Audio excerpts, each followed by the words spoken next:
ધોરાજી તાલુકાના મોટી મારડ ગામની સીમમાં ડબલ મર્ડરની ઘટના સામે આવી છે, જેમાં એક વાડીમાંથી યુવક અને યુવતીના લોહી લુહાણ મૃતદેહ મળી આવતા સમગ્ર પંથકમાં ચકચાર મચી ગઈ છે। ત્યારે પોલીસ સહિતની વિવિધ ટીમોએ સ્થળ પર પહોંચી તપાસ શરૂ કરી છે। ધોરાજી તાલુકાના મોટી મારડ ગામની સીમ વિસ્તારમાં આવેલી એક વાડીમાંથી 2 શ્રમિકોના લોહી લુહાણ મૃતદેહ મળી આવ્યા હતા, જેમાં સવારે વાડીના માલિક સ્થળ પર પહોંચતા બંને મૃત હાલતમાં જોવા મળ્યા હતા, જેના પગલે પોલીસને જાણ કરવામાં આવી હતી।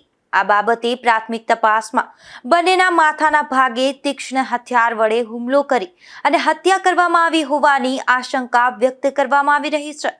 મૃતક યુવક અને યુવતી વાડી માલિકના ભાગ્યાની દીકરી અને જમાઈ હોવાનું સામે આવ્યું છે। બંનેના લગ્નને હજુ 2 મહિના જેટલો જ સમય થયો હોવાનું જાણવા મળ્યું છે। આ ઘટનાને લઈને વિવિધ કારણોની ચર્ચા થઈ રહી છે।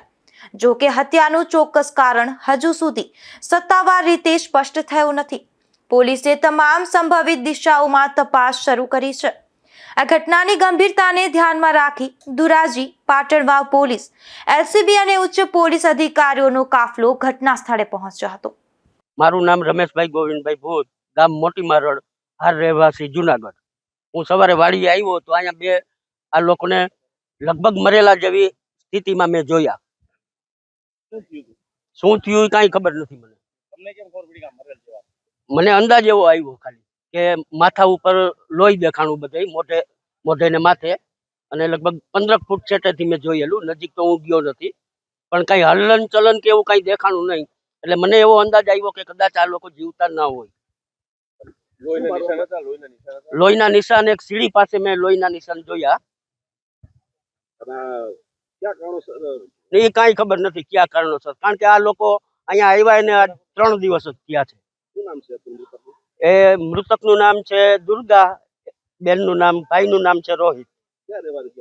અત્યારે એ લોકો કાલાવડ ભાગ્યું આવે છે, અને આ લોકો મારા ભાગ્યાવાળાની દીકરીને જમાય છે।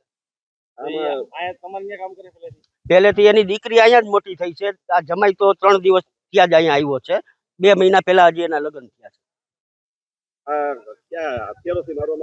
ના કાંઈ ખબર નથી મને।